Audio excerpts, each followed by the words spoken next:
ଜାପାନର ଓକିନାବାର ଲୋକ 100 ବର୍ଷରୁ ଅଧିକ କେମିତି ବଞ୍ଚୁଛନ୍ତି ତାଙ୍କର ଖାଦ୍ୟର ରହସ୍ୟ ଜାଣିବା ପାଇଁ ଖାଦ୍ୟ ବିଶେଷଜ୍ଞମାନେ ତାଙ୍କ ପଛରେ ଲାଗିଛନ୍ତି।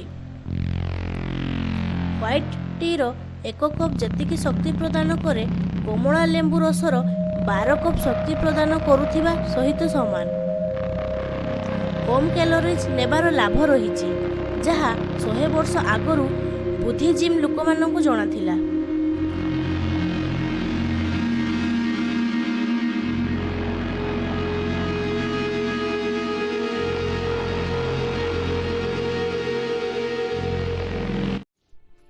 ଆପଣ ସମସ୍ତେ ଚାହାନ୍ତି ଦୀର୍ଘ ଦିନ ବଞ୍ଚିବା ପାଇଁ, କିନ୍ତୁ ତାହା ପାଇଁ ଯାହା ଆବଶ୍ୟକ ଯେମିତିକି ବ୍ୟାୟାମ, ଭଲ ଖାଦ୍ୟ ପାନୀୟ, ଷ୍ଟ୍ରେସ୍ ଫ୍ରି ଲାଇଫ୍, ପ୍ରାୟତଃ ଆମେ ଏହିସବୁ କଥା ଜାଣିଛୁ କିନ୍ତୁ କରୁନାହୁଁ, ଯାହାଫଳରେ ବିଭିନ୍ନ ରୋଗର ଘେରରେ ଆମେ ରହିଥାଉ।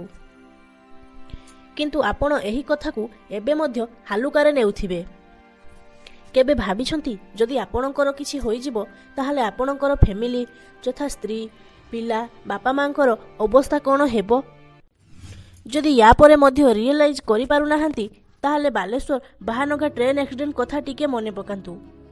ସେହି ଘଟଣା ସମୟରେ ପ୍ରାଣ ହରାଇଥିବା ଲୋକଙ୍କର ପରିବାର ବର୍ଗଙ୍କ ଭିଡ଼ିଓ ବୋଧେ ଆପଣ ଦେଖିଥିବେ। ଆଶା କରୁଛି ଏବେ ଆପଣ ରିଏଲାଇଜ୍ କରିପାରୁଥିବେ।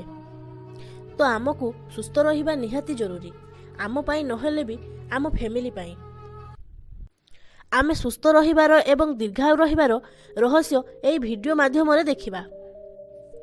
ଆପଣ ଆପଣଙ୍କର ଜେଜେ କିମ୍ବା ପୂର୍ବପୁରୁଷଙ୍କୁ ଯଦି ଦେଖିଥିବେ ତାହେଲେ ଜାଣିଥିବେ ସେମାନେ ଆମଠାରୁ ବହୁତ ସୁସ୍ଥ ଏବଂ ଦୀର୍ଘଦିନ ଜୀବନଯାପନ କରନ୍ତି।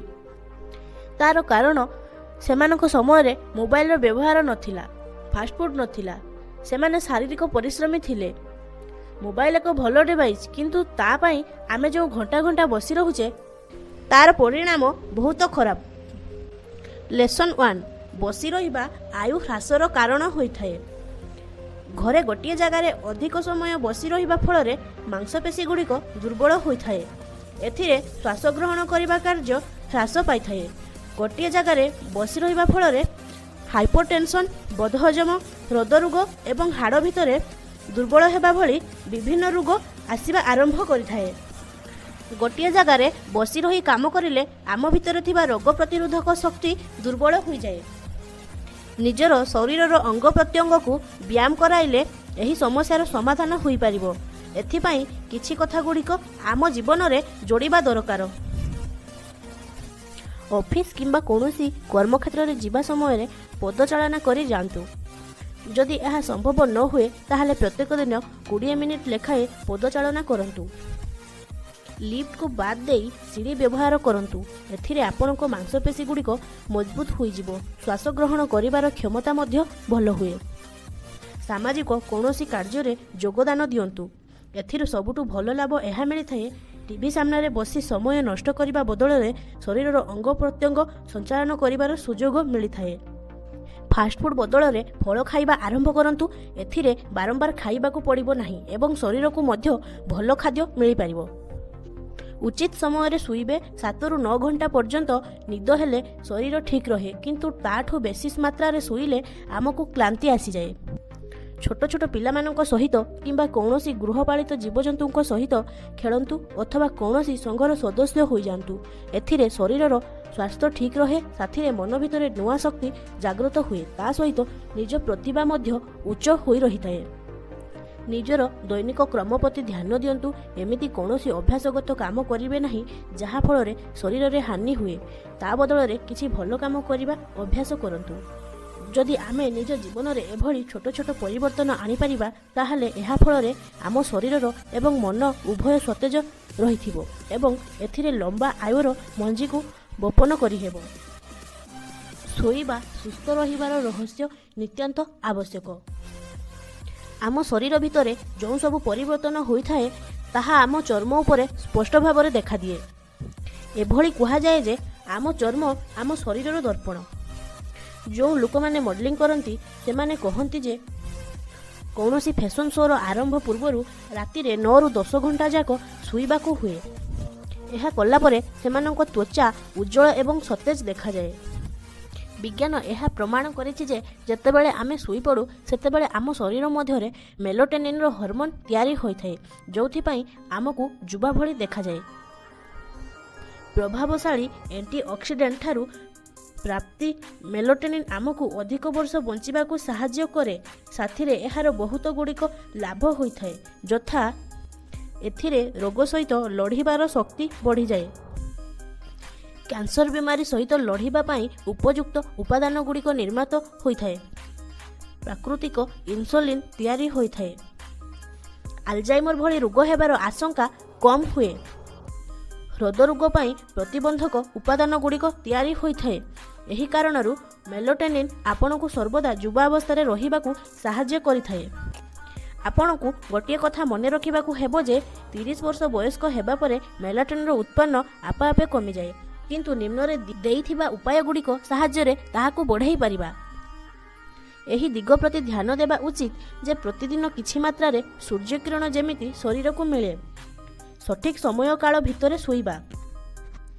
ଗଭୀର ନିଦରେ ପ୍ରଭାବ ପକାଉଥିବା ଟେନସନ୍, ଧୂମପାନ, ତମ୍ବାକୁ ସେବନ, କଫିନ୍ ଭଳି ବସ୍ତୁକୁ ବର୍ଜନ କରିବା ଜରୁରୀ। ଭାରି ନିଦ ନହେଲେ ମେଲାଟୋନିନ୍ର ପରିମାଣ ହ୍ରାସ ପାଏ। ଯୁବ ଦୃଷ୍ଟିଭଙ୍ଗୀ। ଶରୀରକୁ ଯୁବାବସ୍ଥା ରଖିବାକୁ ହେଲେ ମନକୁ କାର୍ଯ୍ୟକ୍ଷମ ହେବା ଏବଂ ଉତ୍ସାହ ସହିତ ମନ ଭରି ରହିବା ନିହାତି ଜରୁରୀ। ଏହା ହିଁ ଇକିଗାଇର ମୂଳ ତତ୍ତ୍ୱ।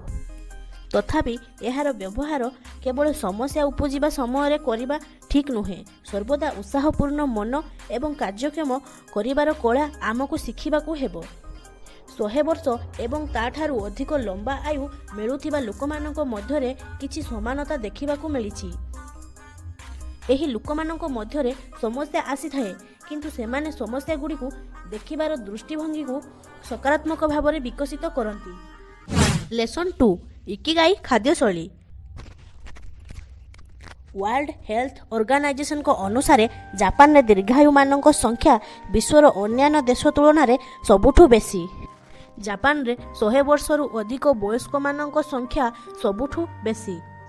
ଜାପାନରେ ଏଭଳି କେଉଁ ରହସ୍ୟ ଲୁଚି ରହିଛି ଯେଉଁ କାରଣରୁ ସେଠାକାର ଲୋକମାନେ ଏତେ ବେଶୀ ଆୟ ନେଇ ଜିଇ ରହିଛନ୍ତି? ତାଠୁ ଅଧିକ ମଧ୍ୟ କେଉଁ ରହସ୍ୟ ଲୁଚି ରହିଛି ଓକିନାବାରେ ଯେଉଁ କାରଣରୁ ସେଠାକାର ଲୋକମାନେ ସବୁଠୁ ଆଗରେ? ସୂଚନା ଅନୁସାରେ ଜଣାପଡ଼ିଛି ଯେ ଓକିନାବା ହେଉଛି ଏମିତି ଗୋଟିଏ ଇଲାକା ଯେଉଁଠାରେ ଟ୍ରେନ୍ ଚଳାଚଳ ହୁଏ ନାହିଁ। କାରରେ ମଧ୍ୟ ଯାତ୍ରା କରିବା ସମ୍ଭବ ନୁହେଁ।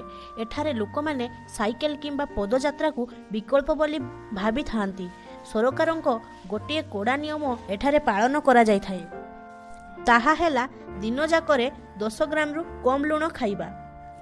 ଓକିନାବାର ଚମତ୍କାର ଖାଦ୍ୟ ସଂସ୍କୃତି। ଓକିନାବାରେ ରହୁଥିବା ଲୋକମାନଙ୍କର ହାର୍ଟ ଆଟାକ୍ର ମୃତ୍ୟୁ ହେବାର ସମ୍ଭାବନା ବହୁତ କମ୍। ଏହାର ମୁଖ୍ୟ କାରଣ ହେଉଛି ସେମାନଙ୍କ ଖାଦ୍ୟ ସଂସ୍କୃତି। ଏଥିପାଇଁ ସବୁ ଖାଦ୍ୟ ବିଶେଷଜ୍ଞମାନଙ୍କ ଦୃଷ୍ଟି ପଡ଼ିଛି ଓକିନାବା ଉପରେ। ଆଚାର୍ଯ୍ୟ ମାର୍କୋଟୋ ସୁଜୁକି ଦ୍ୱାରା ଲେଖାଥିବା ପୁସ୍ତକରେ ଓକିନାବା ଖାଦ୍ୟ ସଂସ୍କୃତି ବିଷୟରେ ଯଥେଷ୍ଟ ସୂଚନା ମିଳିଛି। 1970 ମସିହାରେ ସିଏ ଓକିନାବା ଖାଦ୍ୟ ସଂସ୍କୃତି ଏବଂ ଲମ୍ବା ଆୟୁ ଉପରେ 700ରୁ ଅଧିକ ଲେଖା ପ୍ରକାଶିତ କରିଥିଲେ। ଦି ଓକିନାବା ପ୍ରୋଗ୍ରାମ ନାମକ ପୁସ୍ତକକୁ ଯଥେଷ୍ଟ ଗୁରୁତ୍ୱ ଦିଆଯାଇଥାଏ। ବ୍ରେଣ୍ଡଲି ଜେ ୱିଲକକ୍ସ ଏବଂ ଡିକ୍ରଗ ୱିଲକକ୍ସ ଡକ୍ଟର ମାକୋଟୋ ସୁଜୁକିଙ୍କ ସହିତ ମିଶି ଲେଖିଥିଲେ। ଏଥିରେ କିଛି ଗୁରୁତ୍ୱପୂର୍ଣ୍ଣ କଥା ଲେଖାଥିଲା, ଯାହା ହେଉଛି ଏଠାରେ ଲୋକମାନେ ଯଥେଷ୍ଟ ବିବିଧତାପୂର୍ଣ୍ଣ ଭୋଜନ କରନ୍ତି, ଯେଉଁଥିରେ ସବ୍ଜିର ପରିମାଣ ଅଧିକ ଥାଏ। ଭୋଜନରେ ଏଭଳି ବିବିଧତା ସେମାନଙ୍କୁ ଲମ୍ବା ଆୟୁର ରହସ୍ୟ ହୋଇପାରେ। ଓକିନାବାରେ ଦୀର୍ଘାୟୁମାନଙ୍କ ସର୍ଭେ କରି ଜଣାଯାଏ ଯେ ସେମାନେ 206 ପ୍ରକାରର ଖାଦ୍ୟ ବସ୍ତୁ ଭୋଜନ କରନ୍ତି, ଯେଉଁଥିରେ ମସଲା ମଧ୍ୟ ରହିଥାଏ। ସେମାନେ ଦିନଯାକରେ ଅତି କମ୍ରେ 18 ଖାଦ୍ୟବସ୍ତୁ ଖାଇଥାନ୍ତି। ଆମମାନଙ୍କ ଭୋଜନ କରିବା ଶୈଳୀଠାରୁ ଏମାନଙ୍କ ଭୋଜନ ପ୍ରଣାଳୀ ସମ୍ପୂର୍ଣ୍ଣ ବିପରୀତ। ଆମେ ଯେଉଁ ସବୁ ଖାଦ୍ୟବସ୍ତୁ ଭୋଜନ କରୁଛୁ ତାହା ଠିକ୍ ଅଛି କି ନାହିଁ ତାହା ଦେଖିବା ପାଇଁ ସବୁଠୁ ଭଲ ଉପାୟ ହେଲା ନିଜ ଖାଦ୍ୟବସ୍ତୁକୁ ଦେଖି ଏହା ଭାବନ୍ତୁ ଯେ ଆମେ ଇନ୍ଦ୍ରଧନୁ ଖାଦ୍ୟ ଭୋଜନ କରୁଛେ କି ନାହିଁ। ଅର୍ଥାତ୍ ଆମ ଖାଦ୍ୟବସ୍ତୁରେ ନାଲି ଶିମିଲା ମିର୍ଚ, ଗାଜର, ପାଳଙ୍ଗ, କୋବି ଏବଂ ବାଇଗଣ ଅଛି କି ନାହିଁ। ଏଥିରେ ଯଥେଷ୍ଟ ରଙ୍ଗ ଲାଗିଛି। ସବ୍ଜି, ଆଳୁ, ଅଙ୍କୁରିତ ବୁଟ ଏବଂ ଟୋଫୁ ଭଳି ପଦାର୍ଥ ଖାଇବା ଜରୁରୀ। ଓକିନାୱାରେ 30%ରୁ ଅଧିକ କ୍ୟାଲୋରି ସବ୍ଜିମାନଙ୍କ ମଧ୍ୟରୁ ମିଳିଥାଏ। ସବ୍ଜି ସେମାନଙ୍କ ଖାଦ୍ୟ ସଂସ୍କୃତିର ପ୍ରଧାନ ଅଂଶ। ସେମାନେ ପ୍ରତ୍ୟହ ଭାତ ଖାଆନ୍ତି ଏବଂ ଭାତ ସହିତ ନୁଡଲ୍ସ ମଧ୍ୟ ଖାଆନ୍ତି। ଭାତ ଓକିନାୱାରେ ଗୁରୁତ୍ୱପୂର୍ଣ୍ଣ ଖାଦ୍ୟ। ସେମାନେ ଚିନି କମ୍ ମାତ୍ରାରେ ଖାଆନ୍ତି। ଏଠାରେ ଦୋକାନରେ ଆଖୁରୁ ପ୍ରସ୍ତୁତ ହୋଇଥିବା ରସ ମିଳିଥାଏ ଏବଂ ବହୁ ଲାଭଦାୟକ। ଏହା ସହିତ ଓକିନାୱାରେ ଲୋକମାନେ ସପ୍ତାହରେ 3 ଥର ମାଛ ଖାଆନ୍ତି। ଏଠାରେ ଲୋକମାନେ ଘୁଷୁରୀର ମାଂସ କମ୍ ଖାଇଥାନ୍ତି, ଅର୍ଥାତ୍ ସପ୍ତାହରେ ଥରେ କିମ୍ବା 2 ଥର। ଏହା ବ୍ୟତୀତ ମାର୍କୋଟୋ ସୁଜୁକିଙ୍କ ପରୀକ୍ଷଣରେ ଆହୁରି କିଛି କଥା ଉଲ୍ଲେଖ କରାଯାଇଛି। ସେମାନେ ଲୋକମାନଙ୍କ ତୁଳନାରେ ଅଧା ଲୁଣ ଖାଆନ୍ତି। ଜାପାନରେ ପ୍ରତିଦିନ ଗଡ଼ରେ 12 ଗ୍ରାମ ଲୁଣ ଖିଆଯାଏ, ଯେତେବେଳେ ଓକିନାୱାରେ ଏହାର ପରିମାଣ କେବଳ 7 ଗ୍ରାମ। ଜାପାନରେ ଅନ୍ୟାନ୍ୟ ଲୋକମାନେ ପ୍ରାୟ 2068 କ୍ୟାଲୋରି ନିଅନ୍ତି, ଯେତେବେଳେ ଓକିନାୱାରେ ଏହାର ମାତ୍ରା 1785 ଦେଖାଯାଇଛି। ଯେ ବିଶ୍ୱରେ ଯେଉଁଠାରେ ଅଧିକ ଆୟୁର ଲୋକ ରହୁଛନ୍ତି ସେଠାରେ କ୍ୟାଲୋରିର ମାତ୍ରା କମ୍ ହୋଇଛି। ହାରାହାଚିବୁ ଅର୍ଥାତ୍ 80% ଖାଇବାର ପରାମର୍ଶ ଯେତେବେଳେ ଆପଣଙ୍କୁ ମନେ ହେବ ଯେ ପେଟ ଭରିବାକୁ ଯାଉଛି, କିନ୍ତୁ ଆପଣ ଆଉ ଟିକେ ଖାଇପାରିବେ, ସେହି ମୁହୂର୍ତ୍ତରେ ଖାଇବା ସମାପ୍ତ କରନ୍ତୁ। କମ୍ ଭୋଜନ କରିବାର ପ୍ରଥା ସବୁ ବୌଦ୍ଧ ମନ୍ଦିରରେ ରହିଛି। କମ୍ କ୍ୟାଲୋରିଜ ନେବାର ଲାଭ ରହିଛି, ଯାହା 100 ବର୍ଷ ଆଗରୁ ବୁଦ୍ଧିଜିମ୍ ଲୋକମାନଙ୍କୁ ଜଣାଥିଲା। ସ୍ୱଳ୍ପ ଆହାର କରନ୍ତୁ, ଦୀର୍ଘାୟୁ ହୁଅନ୍ତୁ।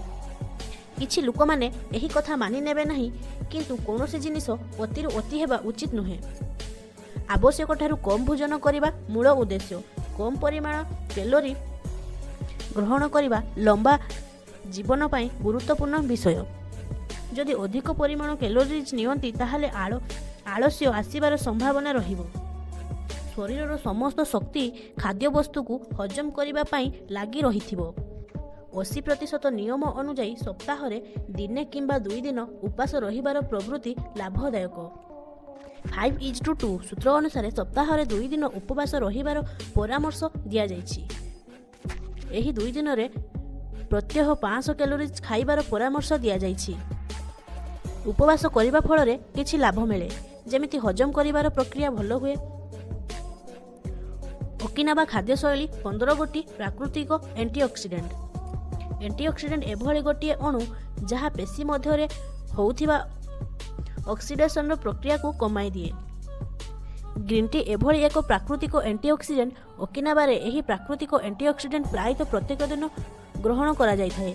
ନିମ୍ନରେ ଦିଆଯାଇଥିବା 15 ଗୁଡ଼ିକ ପଦାର୍ଥ ଜୀବନଶୈଳୀର ଅଙ୍ଗ। ଟୋଫୁ, ମିସୋ, ଟୁନା, ଗାଜର, କଲରା, ସାମୁଦ୍ରିକ ବନସ୍ପତି, କୋବି, ପିଆଜ, ସୋୟା, ସ୍ୱିଟ୍ ପଟାଟୋ, ଜସ୍ମିନ୍ ଚାହା। ହ୍ୱାଇଟ୍ ଟି ଏଥିରେ ମଜବୁତ ରହିଥିବା ପଲିଫେନଲ୍ସର ପରିମାଣ ଆୟୁ ବଢ଼ିବାର କ୍ଷମତାକୁ ହ୍ରାସ କରିବାକୁ ଚେଷ୍ଟା କରେ। ଏହାକୁ ବିଶ୍ୱରେ ସବୁଠୁ ଭଲ ଆଣ୍ଟିଅକ୍ସିଡେଣ୍ଟ ବୋଲି ମାନି ନିଆଯାଇଛି। ହ୍ୱାଇଟ୍ ଟିର ଗୋଟିଏ କପ୍ ଯେତିକି ଶକ୍ତି ପ୍ରଦାନ କରେ, କମଳା ଲେମ୍ବୁ ରସର 12 କପ୍ ଶକ୍ତି ପ୍ରଦାନ କରିଥିବା ସହିତ ସମାନ। ସାରାଂଶ: ଗ୍ରୀନ୍ ଟି ଏବଂ ହ୍ୱାଇଟ୍ ଟି ପିଇବା ଫଳରେ ଆୟୁ ବଢ଼ିବାର ପ୍ରକ୍ରିୟା ବୃଦ୍ଧି ପାଏ ଏବଂ ମଣିଷକୁ ଅଧିକ ଯୁବ ଅବସ୍ଥା ଭଳି ଦେଖାଯାଏ। ଲେସନ୍ 3: ପୂର୍ବକାଳର ବ୍ୟକ୍ତି ଏବଂ ଆଧୁନିକ ବ୍ୟକ୍ତି ମଧ୍ୟର ପ୍ରଭେଦ। ପୂର୍ବକାଳର ବ୍ୟକ୍ତି ବେଶୀ ସମୟ ଶାନ୍ତିରେ ବସି ରହୁଥିଲେ, କିନ୍ତୁ ଆଧୁନିକ ବ୍ୟକ୍ତି ପ୍ରାୟତଃ ବ୍ୟସ୍ତ ଏବଂ ସମସ୍ୟାରେ ବନ୍ଧା ହୋଇ ରହୁଛନ୍ତି। ପୂର୍ବକାଳରେ ବ୍ୟକ୍ତି କେବଳ କିଛି ଗୁରୁତ୍ୱପୂର୍ଣ୍ଣ ଘଟଣା ଘଟିଲେ ହିଁ ବ୍ୟସ୍ତ ହେଉଥିଲେ, କିନ୍ତୁ ଆଧୁନିକ ବ୍ୟକ୍ତି ପ୍ରତ୍ୟେକ ସମୟରେ ଅନଲାଇନରେ କିମ୍ବା ଫୋନରେ ନୋଟିଫିକେସନ୍ ଦେଖି ବ୍ୟସ୍ତ ହୋଇଯାଉଛନ୍ତି। ପୂର୍ବକାଳରେ ସମସ୍ୟାଗୁଡ଼ିକ ବାସ୍ତବିକ ଥିଲା ଏବଂ ସେହି ସମସ୍ୟାଗୁଡ଼ିକ ଲୋକମାନଙ୍କ ପାଇଁ ଜୀବନ ମରଣର ପରିସ୍ଥିତି ସୃଷ୍ଟି କରୁଥିଲା, କିନ୍ତୁ ଆଧୁନିକ ସମୟରେ ସାମାନ୍ୟ ମେସେଜ କିମ୍ବା ଇମେଲ ମଧ୍ୟ ସମସ୍ୟା ରୂପେ ଉଭା ହେଉଛି। ଏମିତି ଦେଖିଲେ ଜଣାଯାଏ ଯେ ଏହି ଟେନସନ୍ ଆମର କାମରେ ଆସେ ଏବଂ ଆମର ସୁରକ୍ଷା ପାଇଁ ଉପଯୋଗୀ, କିନ୍ତୁ ପ୍ରାୟ ସମୟରେ ଏହି ଟେନସନ୍ର ଆବିର୍ଭାବ ଶରୀର ପାଇଁ ଅବଶ୍ୟ ହାନିକାରକ। ବାରମ୍ବାର ଟେନସନରେ ରହିବା ଶରୀର ପାଇଁ ହାନିକାରକ ଏବଂ ସାଥିରେ ଏହି ମସ୍ତିଷ୍କର ସ୍ମରଣ ଶକ୍ତି ସମ୍ବନ୍ଧିତ ଉପରେ ମଧ୍ୟ ନକାରାତ୍ମକ ପ୍ରଭାବ ପକାଇଥାଏ। ବାରମ୍ବାର ଆସୁଥିବା ଟେନସନ୍ ଯୋଗୁଁ ନିରାଶ ଜନ୍ମିଥାଏ। ନିରାଶା ନ ଆସିବା ପାଇଁ ଯେଉଁ ହର୍ମୋନ୍ର ଉତ୍ପନ୍ନ ହେବା ନିହାତି ଜରୁରୀ ତାହା ମଧ୍ୟ ଥମି ଯାଆନ୍ତି। ଏହିସବୁ କାରଣରୁ ଏହି ପରିମାଣ ଦେଖିବାକୁ ମିଳିଥାଏ, ଯେମିତି ନିଦ ନ ଆସିବା, ଅଧିକ ଚିନ୍ତା କରିବା, ଉଚ୍ଚ ରକ୍ତଚାପ ଯୋଗୁଁ ବିରକ୍ତ ହେବା ପ୍ରଭୃତି। ଧରି ନିଆଯାଉ ଯେ ଆସୁଥିବା ପରିସ୍ଥିତି ଆମର ମନ ଓ ଶରୀରକୁ କାର୍ଯ୍ୟକ୍ଷମ ରଖିବା ପାଇଁ ଉପଯୁକ୍ତ ବନ୍ଦୋବସ୍ତ କରୁଛି। ତଥାପି ବୁଢ଼ା ହୋଇଯିବା ଆଗରୁ ନିଜ ଜୀବନଶୈଳୀରେ ପରିବର୍ତ୍ତନ ଆଣି ଟେନସନ୍ ମୁକ୍ତି କରିବାର କୌଶଳ ଶିଖିବାକୁ ହେବ। ଟେନସନ୍ କମ୍ କରିବା ପାଇଁ ସଜାଗ ରୁହ। ଆମକୁ ବିରକ୍ତ କରୁଥିବା ଡର ବା ଚିନ୍ତା ଗୁଡ଼ିକ ଅସଲ କିମ୍ବା ନକଲ ହେଉ, ସେଥିରୁ ଯେଉଁ ଟେନସନ୍ ସୃଷ୍ଟି ହୁଏ ତାର ପରିମାଣ ନକଲ ନୁହେଁ, ଅସଲ ହୋଇଥାଏ। କିଛି ମାତ୍ରାରେ ଟେନସନ୍ ଭଲ ହୋଇଥାଏ। ବେଶୀ ସମୟ ପର୍ଯ୍ୟନ୍ତ ରହୁଥିବା ବେଶୀ ମାତ୍ରାର ଟେନସନ୍ ଲମ୍ବା ଆୟୁ ଏବଂ ଶାରୀରିକ ତଥା ମାନସିକ ସ୍ୱାସ୍ଥ୍ୟ ପାଇଁ ହାନିକାରକ ହୁଏ। କମ୍ ମାତ୍ରାରେ ଟେନସନ୍ ଆମ ପକ୍ଷେ doctor Howard S Friedman university of California ରେ ମନୋବିଜ୍ଞାନର ପ୍ରଫେସର। ସିଏ 20 ବର୍ଷ ଯାଏ ଟେନସନ୍ ସଂକ୍ରାନ୍ତରେ କାମ କରିଛନ୍ତି ଏବଂ ଏହା ଜାଣିବାକୁ ଚେଷ୍ଟା କରନ୍ତି ଯେ ମାନବୀୟ ଜୀବନ ଉପରେ ଏହାର ପ୍ରଭାବ କେମିତି। ସିଏ ଏହି ସିଦ୍ଧାନ୍ତରେ ପହଞ୍ଚନ୍ତି ଯେ ଯେଉଁ ଲୋକମାନେ କିଛି ସମୟ ପର୍ଯ୍ୟନ୍ତ ଟେନସନ୍ରେ ରହୁଛନ୍ତି ସେମାନେ ସାମ୍ନାରେ ଆସୁଥିବା ସମସ୍ୟା ବିରୁଦ୍ଧରେ ଲଢ଼ିବା ପାଇଁ ଶରୀର ଓ ମନ ଲଗାଇ ଶକ୍ତି ପ୍ରୟୋଗ କରନ୍ତି। ଏହିସବୁ ଲୋକମାନେ ଅଧିକ ଆରାମଦାୟୀ ସୁସ୍ଥ ଜୀବନ ବିତାଉଥିବା ଲୋକମାନଙ୍କ ଠାରୁ ଆହୁରି ବେଶୀ ସୁସ୍ଥ ଏବଂ ଅଧିକାଂଶ ସମୟରେ ଜିତିଥାନ୍ତି। ଏଥିରେ ଏହା ପ୍ରମାଣିତ ହୁଏ ଯେ ନିୟନ୍ତ୍ରିତ ମାତ୍ରାରେ ଟେନସନ୍ରେ ରହୁଥିବା ଲୋକମାନଙ୍କ ଉପରେ ଟେନସନ୍ର ସକାରାତ୍ମକ ପରିମାଣ ହୋଇଥାଏ। ସେହି ଲୋକମାନେ ଅଧିକ ଆନନ୍ଦିତ ଜୀବନ ପାଆନ୍ତି, ଭଲ ଅଭ୍ୟାସ ଗଢ଼ନ୍ତି ଏବଂ ଧୂମପାନ କିମ୍ବା ମଦିରାପାନ ଠାରୁ ଦୂରରେ ରୁହନ୍ତି। ଲେସନ୍ 4 ଧୀରଗତି ଦୀର୍ଘ ଜୀବନ। ଯୋଗର ଉଦ୍ଭାବନ ଭାରତରେ ହୋଇଥିଲା ଏବଂ ଆଜି ଜାପାନ ଏବଂ ଚୀନରେ କୁଇଗାଙ୍ଗ ଓ ତାଇଚିରେ ଏହାର ପ୍ରଭାବ ବିସ୍ତାର ହୋଇଛି। ଯୋଗ କରିବା ଦ୍ୱାରା ମଣିଷର ମନ ଏବଂ ଶରୀରକୁ ସୁସ୍ଥ ରଖିବାକୁ ଲାଭଦାୟକ ହୋଇଥାଏ। ଏହା ସାହାଯ୍ୟରେ ଆମେ ଜୀବନର ଘଟଣାଗୁଡ଼ିକ ଅଧିକ ଆନନ୍ଦ, ଶକ୍ତିଶାଳୀ ଏବଂ ଉତ୍ସାହ ସହିତ ସାମ୍ନା କରିପାରିବା। ସର୍ବଦା ଯୁବ ଅବସ୍ଥା ରହିବା ପାଇଁ ଯୋଗ କରିବାର ସଠିକ୍ ପଦ୍ଧତିକୁ ମାନ୍ୟତା ଦିଆଯାଇଛି ଏବଂ ବିଜ୍ଞାନ ମଧ୍ୟ ଏହାକୁ ମାନ୍ୟତା ଦେଇଛି। ଏହା କରିବା ଫଳରେ ଶରୀରରେ କିଛି ଅସାଧାରଣ ଲାଭ ଭଲ ହୋଇଥାଏ। ବିଶେଷ କରି ବୟସ୍କ ବ୍ୟକ୍ତିମାନଙ୍କ ପାଇଁ ଯୋଗ କରିବା ସବୁଠୁ ଭଲ ବ୍ୟାୟାମ। ଏହା ଜରୁରୀ ନୁହେଁ ଯେ ଆପଣ ପ୍ରତ୍ୟେକ ଦିନ ଜିମ୍କୁ ଯାଇ ଝାଳ ବୋହି ପକାଇବେ କିମ୍ବା ମ୍ୟାରାଥନ୍ ରେସ୍କୁ ଯିବେ। ଜାପାନରେ ଲମ୍ବା ଆୟୁର ଲୋକମାନେ ଏହା ପ୍ରମାଣିତ କରିଛନ୍ତି ଯେ ଆପଣ ସର୍ବଦା ହଲଚଲ କିମ୍ବା ପଦଚାଳନା କରି ମଧ୍ୟ ଲମ୍ବା ଆୟୁକୁ ହାସଲ କରିପାରିବେ। ଜାପାନ ଏବଂ ଚୀନ ସଂସ୍କୃତିରେ କୁହାଯାଇଛି ଯେ କୌଣସି ଧରଣର ବ୍ୟାୟାମକୁ କାର୍ଯ୍ୟରେ ପ୍ରୟୋଗ କଲେ ତାହା ବହୁତ ଲାଭଦାୟକ ହୋଇଥାଏ। ରେଡ଼ିଓ ତାଇସ ଲେଖକଙ୍କ କହିବା ଅନୁସାରେ ଏହା ସୂଚନା ମିଳିଛି ଯେ ଜାପାନରେ 60% ଲୋକ ନିଜ ଦିନର ପ୍ରାରମ୍ଭ ରେଡ଼ିଓ ତାଇସ ବ୍ୟାୟାମ ମାଧ୍ୟମରେ କରିଥାନ୍ତି। ଅଗିମିରେ ଆମକୁ ଜଣାଯାଇଥିଲା ଯେ ଯେଉଁ ଲୋକମାନଙ୍କ ସହିତ ଆମେ ବାର୍ତ୍ତାଳାପ କରୁଥିଲୁ ତାଙ୍କ ମଧ୍ୟରୁ ପ୍ରାୟ 100% ଲୋକ ଏଭଳି କରିଥାନ୍ତି। ଖାଲି ଏତିକି ନୁହେଁ, ଆମେ ଯେଉଁ ହସ୍ପିଟାଲକୁ ଯାଇ ଲୋକମାନଙ୍କ ସହିତ ଭେଟିଥିଲୁ ସେମାନେ ମଧ୍ୟ ପ୍ରତିଦିନ ସକାଳେ 5 ମିନିଟ୍ ଲେଖାଏଁ ଏହି ବ୍ୟାୟାମ କରୁଥାନ୍ତି।